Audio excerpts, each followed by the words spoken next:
ledger surfaced long after the voices had gone quiet, pulled from a warped drawer in a courthouse basement where dust gathered like a second skin. Its cover smelled of damp wood and old smoke, the kind that seeps into paper when candles burn too low and too long. Someone had once pressed a pencil into its pages with little force, just enough to leave a faint line beside a date, April 1893. That mark did not announce itself. It waited. And when it was finally read, it carried with it the weight of 5 days. 5 days since the cupboards had emptied. 5 days since hunger had stopped shouting and learned instead how to whisper. At the edge of the plains, where the land stretched flat and indifferent, a woman measured time not by the sun or the clock, but by the rise and fall of her child's chest. Each breath came lighter than the last, shallow and uncertain, as if the body itself were unsure whether it should continue. The cabin around them was small, built of boards already bending inward, its single window clouded by years of wind and grit. Outside, dust slid across the porch in thin, restless lines, pushed by a breeze that offered no relief. Crows settled nearby, patient and unafraid, drawn not by what was there, but by what might soon be. The woman had written letters before this day, her handwriting careful, restrained, never desperate on the page. She asked for credit. She offered work. She explained what had already been taken from her. Each letter ended the same way, with a quiet apology for the trouble. None were answered. In towns like this, help moved slowly, slowed further by pride and custom. Charity required witnesses. Dignity demanded silence. Widows learned early that asking once was acceptable, asking twice was remembered. The child had cried in the early days, his voice thin but insistent, a small sound pushing back against the quiet. By the 5th day, he no longer cried. That silence settled heavily in the room, heavier than any sound he had made before. Hunger had moved past pain and into something colder, something that dulled the edges of thought and sensation. The woman wrapped him tighter, pulling the blanket close as if cloth could replace what the body no longer had to give. She pressed her cheek to his hair and listened, counting breaths again, afraid to count too high, afraid to count too low. Beyond the hills, life went on. Cattle lowed in distant fields. Chimney smoke rose straight into the air from homes where pots still boiled and plates still filled. Those sounds reached the cabin softened by distance, reminders of a world that had not stopped simply because hers had. She did not curse that world. She did not blame it aloud. She sat and waited because waiting was what remained. As the light began to thin toward evening, footsteps reached the porch. They were not hurried, not careless. They carried weight, measured and deliberate, as if the man who made them had rehearsed this walk in his mind before taking it. The woman did not move at first. Sound had betrayed her before, offering false hope. But the steps did not fade. They stopped. A shadow crossed the doorway, and a lone rancher stood there, hat held low in his hands, his coat carrying the smell of earth and animal sweat. His eyes moved through the room slowly, not searching, not accusing. He took in the empty shelves, the thin blanket, the child held too close. He had come with reasons he would never fully put into words. Perhaps he remembered a debt from years earlier, a kindness once shown and never repaid. Perhaps something in him had grown restless, a quiet pressure that refused to ease. He had passed this road before, told himself there would be time, that someone else would intervene, that need always found its answer eventually. Standing there now, time felt thinner. He did not ask questions. He did not offer comfort. He looked at the child, then back at the woman, then spoke in a voice kept low, as if even the walls should not hear what came next. "Prepare to go with me." The words did not promise safety. They did not explain where or how or for how long. They broke the stillness, and in that breaking, something shifted. The woman did not answer right away. She studied his face, searching for pity, for judgment, for the kind of curiosity that often followed suffering. She found none of it, only resolve, quiet and late. She stood slowly, careful not to disturb the child more than necessary. The room seemed to watch them, every object holding its breath. Outside, the light slipped lower, stretching shadows across the yard. What happened next was not recorded in detail. History rarely lingers on the moments that feel most fragile. The ledger only marked the date. The rest was left to inference, to memory, to the spaces between lines.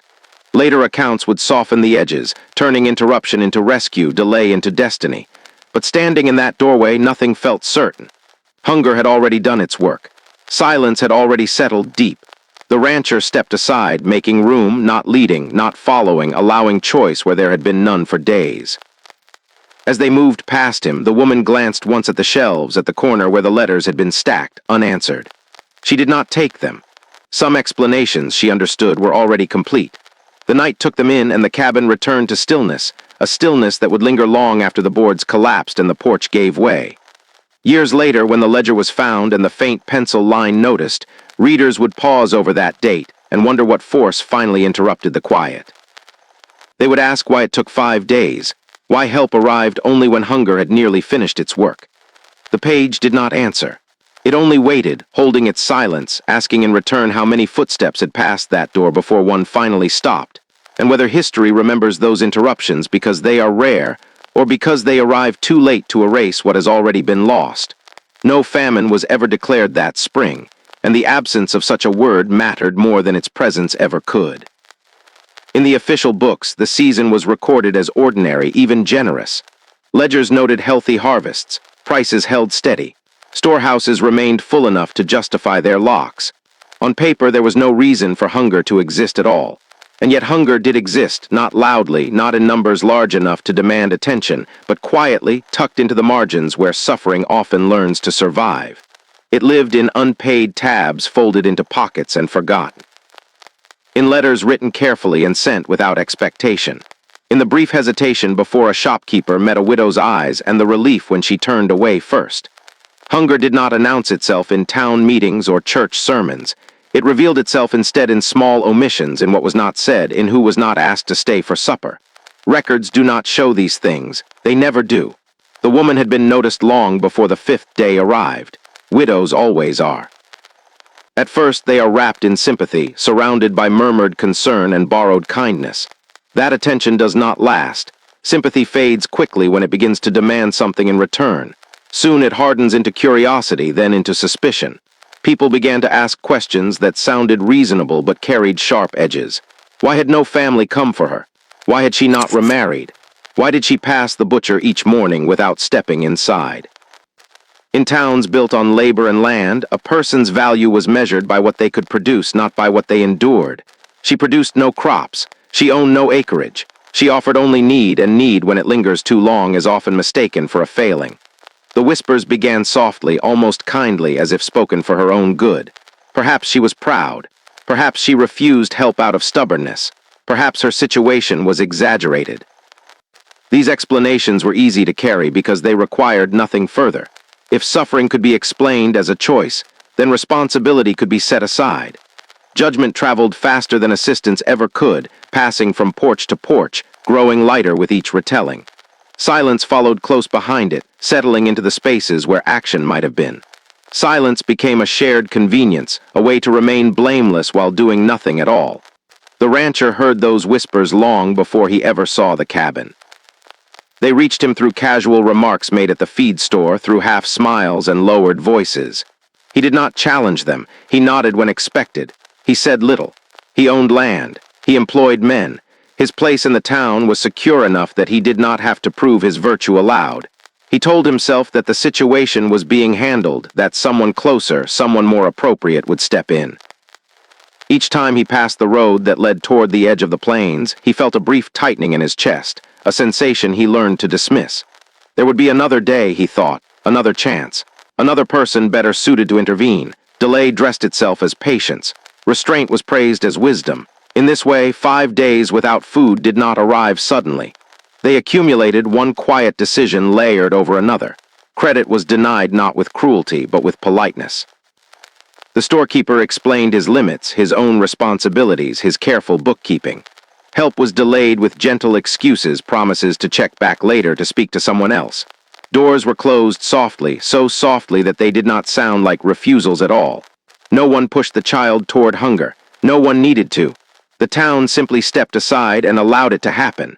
Hunger does not always require violence. Sometimes it only needs permission. The systems that shaped that spring mistook restraint for morality. They praised self-reliance while ignoring its cost. They valued order over mercy, appearances over outcomes. When suffering did not disrupt the surface, it was allowed to continue beneath it. The woman did not accuse anyone. She did not raise her voice or demand an audience. She waited because waiting was what she had been taught to do. Waiting became its own form of labor, one that went unpaid and unrecognized. Each day without food pressed harder, not just on the body, but on dignity itself. The rancher was not innocent in this. He understood that later when understanding arrived with weight. He had seen hunger before. He had seen it among hired hands during lean years, among families who lost crops to storms or sickness. He knew how quickly stability could thin. And still he passed that road more than once, each time telling himself that intervention required certainty, that acting without full knowledge risked embarrassment, misunderstanding, entanglement. These were reasonable fears. They were also convenient ones. On the fifth day, something shifted. Perhaps it was the silence that finally followed the child's cries. Perhaps it was the look exchanged between two men at the store, a look that lingered too long. Perhaps it was nothing more than a sense that time had narrowed, that delay no longer felt neutral. Whatever the cause, hesitation hardened into decision. And decision, once made, carried weight. When the rancher finally spoke those words at the cabin, he did not frame them as charity. Charity implies superiority. It implies choice. He offered something different. He offered movement, away from stillness, away from quiet decay. In doing so, he crossed an invisible line, one that separated observation from involvement. Even that small defiance came with cost. People noticed. They always do when silence is broken. Questions followed. Motives were examined. Stories were reshaped to make sense of what had disrupted the town's careful balance. Some praised him. Others watched more closely. He felt the shift in how he was regarded, subtle but unmistakable. Acting late did not erase the days before it. It only ensured that they would be remembered. History has a way of assigning blame unevenly. It often focuses on clear villains, on acts that can be named and condemned outright. But the greater harm is often done by those who allow injustice to complete its work. By those who step aside, who wait, who assume that suffering will resolve itself without their involvement. The fifth day did not belong to one person alone. It belonged to every quiet agreement that preceded it, to every glance turned away, to every polite refusal, to every thought that said, "Not today." When the records were written, none of this appeared. The spring remained ordinary on paper. The harvest stayed healthy. The prices stayed fair. Hunger remained unrecorded, except in the bodies that carried it and the memories that followed. The question that lingered was not why the rancher finally acted, but why it took 5 days for someone to stop stepping aside. And in the silence that followed his decision, another question settled, heavier than the first. How many other doors remained closed that spring, and how many stories ended without interruption at all? The truth did not arrive with witnesses or sworn statements. It arrived with absence. When morning light reached the edge of the plains, the cabin stood open and hollow, its doorway framing nothing but shadow and dust. The fire pit was cold. The blanket lay folded where hands had last touched it. There was no farewell written on the table, no notice nailed to the door. Only the faint imprint of a life lifted quietly from its place, as if the night itself had carried them away without sound. Neighbors noticed first the silence, then the emptiness. They spoke of it in low voices, careful not to linger too long at the threshold. Absence, after all, can accuse more sharply than presence. It leaves no one to argue with, no face to look away from. The cabin did not explain what had happened. It simply waited, holding its stillness like a secret too heavy to speak. In the days that followed, the town adjusted with practiced ease. People filled the quiet with assumptions, because assumptions are lighter than truth. Some said the woman had finally accepted help. Others said she had always planned to leave. The child's hunger was rarely mentioned. Hunger is easier to forget once it is no longer visible. Life resumed its ordinary rhythm, and the empty cabin became another feature of the landscape, something passed without comment. It was years later that the letter appeared, folded among the rancher's papers after his death, tucked between deeds and receipts that had defined his public life. The paper was thin, creased from being opened and closed more than once, the ink faded but deliberate. It had never been sent. It carried no name, no greeting, no signature. It was not written to absolve. It did not ask forgiveness. It spoke instead in the quiet language of memory, the kind that surfaces when there is no longer anyone left to contradict it. He wrote of the night he arrived and how the child felt in his arms, lighter than expected, lighter than a body should be. He wrote of the way hunger had reduced weight without leaving marks that others could easily see. He described the mother's face, not contorted by grief, not pleading, but still. Too still. As if tears were a luxury already spent in earlier days. He admitted how close he had come to arriving too late, how that knowledge stayed with him long after the road carried them away from the cabin. The letter did not frame his actions as rescue. It framed them as interruption, and even that word seemed too generous. He wrote of delay, of roads passed and chances postponed, of how easily he had accepted the town's silence as proof that nothing urgent was required. Reading the letter now, decades later, it is clear that he did not seek to be remembered kindly. He sought only to be honest at least once in a space where honesty could not be challenged. What the town believed at the time did not matter to him anymore. Belief had already done its damage. Rumors had reshaped the story into something easier to carry, that the woman had been dependent, that she had exaggerated her need, that the rancher had acted out of pity or obligation or some private arrangement better left unspoken. These versions circulated because they preserved the comfort of those who told them. They allowed the town to imagine itself generous without confronting the cost of its delay. The harder truth, that hunger had been visible and ignored, required a reckoning no one wanted. It demanded a look inward, toward the polite refusals and postponed kindnesses that had seemed harmless at the time. So that truth remained mostly unspoken, pressed into the margins where inconvenient facts often wait. The child lived. That much can be traced. Years later, a name appears in a school register, written with a steadier hand than the ledger that marked April 1893. The name does not draw attention to itself. It is listed among others, ordinary, unremarkable. Survival rarely announces itself. It simply continues. The records do not speak of the child's early years, of whether hunger left marks that paper could not record. They do not say how memory shaped him, or whether silence followed him into adulthood.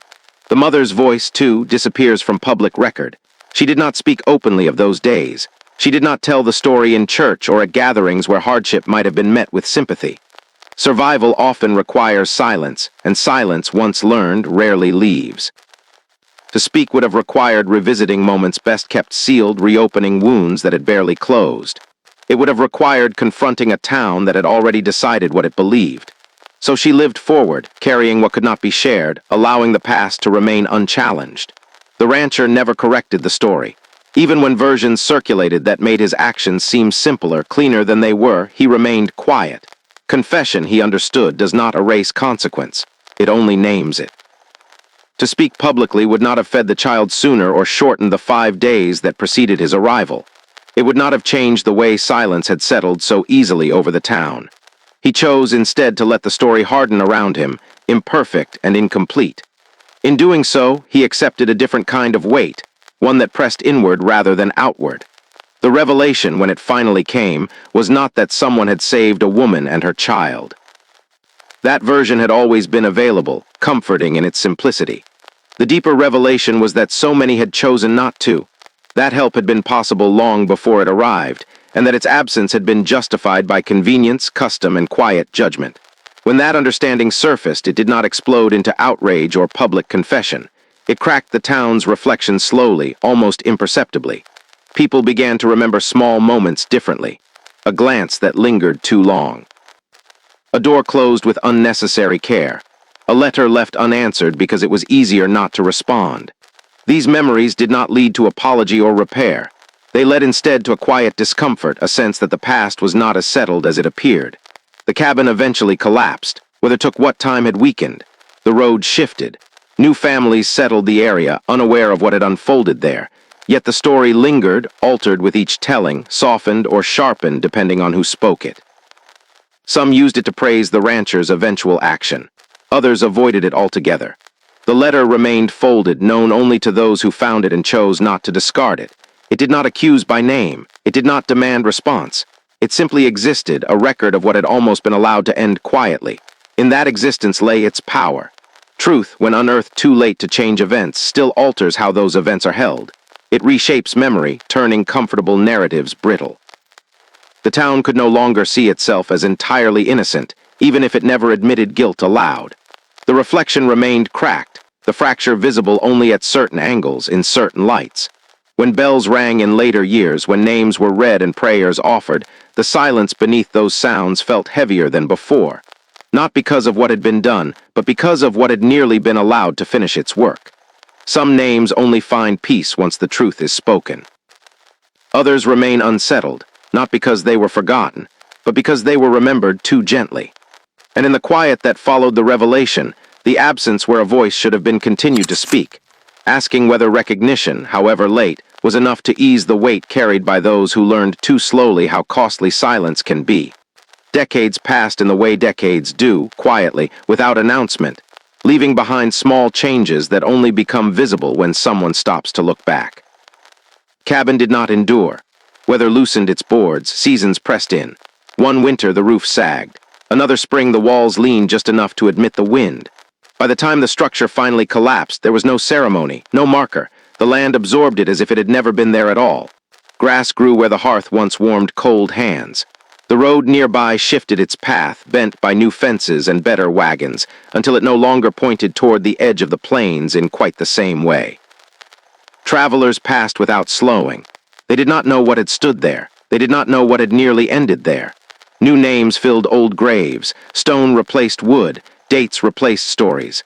The past settled into the ground and learned how to wait. Yet the story lingered, altered by retelling but never erased. It survived in fragments, carried by those who spoke it with lowered voices and by those who avoided speaking of it at all. Some remembered the rancher as a savior, a figure whose late action became the center of the tale. In their telling, the 5 days blurred. The delay softened. What mattered was the ending, the moment when help arrived and life continued. Others remembered something else, something heavier. They remembered the shame they could not quite name, the discomfort that surfaced when the story returned, even softened by time. They remembered how close the town had come to allowing hunger to finish its work. These versions did not compete openly. They existed side by side, each chosen according to what the listener was prepared to carry. In a church ledger from the 1930s, a marginal note appeared beside a donation entry. The ink was neat, the handwriting practiced. It read simply, "For the child." No explanation followed, none was needed. Those who noticed the note understood its weight. It was not large enough to attract attention. It was not meant to. It sat quietly in the margin, a private acknowledgement recorded in a public place. The ledger, like all such books, listed repairs, offerings, expenses measured and approved. This note resisted measurement. It did not name the child. It did not explain the delay. It only marked remembrance decades after the fact, when memory had become safer than action ever was. That small line did more than most sermons. It admitted that something had been owed long before it was given. History often celebrates grand gestures, the moments that look decisive when viewed from a distance. It prefers clear beginnings and clean resolutions. But history is shaped just as deeply by restrained ones, by the moments that almost happened too late, by the choices that arrived quietly and without applause. In this story, the weight does not rest on the rescue itself. It rests on the delay that made rescue necessary. It rests on the 5 days that were allowed to pass, each day shaped by small refusals and reasonable excuses. The interruption matters, but it cannot be separated from the silence that preceded it. Without that silence, the interruption would have had no meaning at all. The woman's name faded as names often do when they are not repeated with authority. She did not leave records that demanded attention. She did not appear in minutes or proclamations. Her life continued beyond the reach of the documents that survive. What remains are traces, indirect and incomplete. A move recorded here, a household listed there, then nothing that can be followed with certainty. Absence returned, this time without urgency. The child's life extended further into the record, but not far enough to satisfy curiosity. A name, a few dates, enough to confirm survival. Not enough to tell how memory shaped him, or whether the hunger of those days left a mark that no ledger could hold. Survival, after all, does not require explanation. It requires only continuation. The rancher died as landowners often do, surrounded by the evidence of what they built. His property passed hands. His name remained attached to acreage, to boundaries drawn and redrawn on maps. He was remembered for what he owned, not for what he hesitated to do. This was not unusual. Memory prefers stability. It remembers fences and deeds more readily than conscience. Those who spoke of him after his death chose the parts that fit comfortably into the town's sense of itself. They praised his work. They mentioned his generosity in general terms. They did not linger on the 5 days. They did not ask why it took so long to arrive at the cabin. Silence proved durable. It adapted to time, and yet the moral echo remained unsettled. It surfaced unexpectedly in moments that did not seem connected, in a pause before refusing help, in the brief discomfort that followed a polite explanation. in the way people looked away when need appeared familiar rather than dramatic. The echo did not accuse loudly. It did not demand confession. It waited. Hunger had not arrived with spectacle. It had crept in quietly, efficient in its progress. Silence had done its work just as efficiently, smoothing over the rough edges, allowing systems to continue without interruption. One voice eventually spoke, but only after 5 days of nothing. That fact resisted erasure. It lingered beneath every softened retelling. Some truths do not accuse. They do not rise up or demand recognition. They sit in the margins, patient and persistent. They wait for a reader who is willing to pause, to notice what does not quite fit, to ask why a note appears without explanation, why a story leaves a taste that cannot be swallowed easily. These truths do not seek punishment. They seek acknowledgement. They want to be held without being transformed into something easier to bear. As years turned and generations changed, the question did not disappear. It simply shifted form. It became quieter, more personal, would help arrive sooner next time.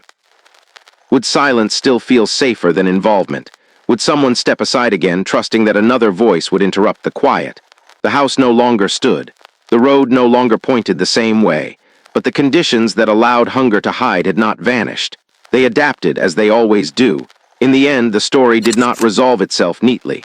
There was no final confession read aloud. No plaque erected where the cabin once stood. The ledger with its marginal note returned to its shelf, one entry among many. The past settled back into place, altered but not erased. What remained was a question carried forward, not as a lesson, but as a presence. A reminder that memory does not always seek comfort. Sometimes it asks only that we notice the delay, that we recognize how quietly harm can advance when no one feels responsible for stopping it. Some names, long after they are gone, continue to ask us whether we would have spoken sooner, or whether we would have passed by again, trusting that someone else would interrupt the quiet, and hoping, perhaps, that the interruption would arrive before the silence finished its work.